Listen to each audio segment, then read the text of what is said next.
په قطر کې د وسلوالو طالبانو د سیاسي دفتر ویان سهیل شاهین رسنیو ته د افغان حکومت په اړه څه ویلي دي.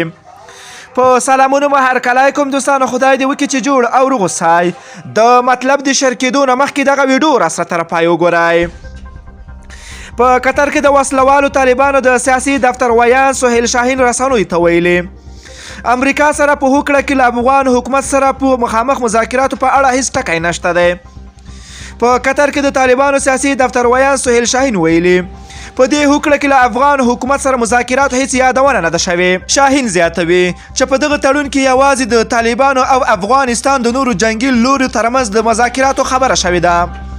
نوموړي له یوې نړیوالې ورځپاڼې سره په تازه مرکه کې ویلي د امریکا او طالبانو ترمنځ د سولې هوکړه ورستۍ شوې او تر راتلونکې یوې ورځې پورې به یې لاسلیک کېدو کره نیټه معلومه شي.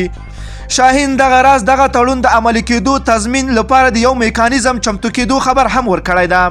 هغه ویلي د همدې میکانیزم له مخې به د سولې د جزئیات څارنه کیږي او په وینا به د تړون د لاسلیک کېدو پر مهال به 24 نړیوال هیوادونه شاهدان په توګه حاضر وي.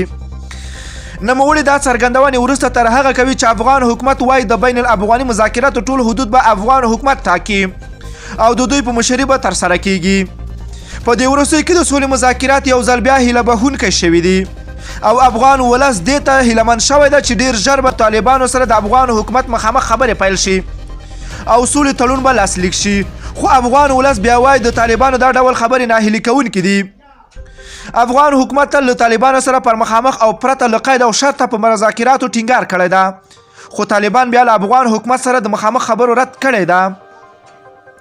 دوستانو، تاسو د سهیل شاهین دغه خبرو ته څه نظر لرئ؟ راځئ خواږه نظرونه په کمنټ کې راسره ولیکئ. که ویډیو مو خوښه شوې نو حتما لایک او شیر کړئ. که غواړئ له تازه او دقیقو معلوماتو خبر شئ نو د المار پریس یوټیوب چینل حتما در سره سبسکرایب کړئ.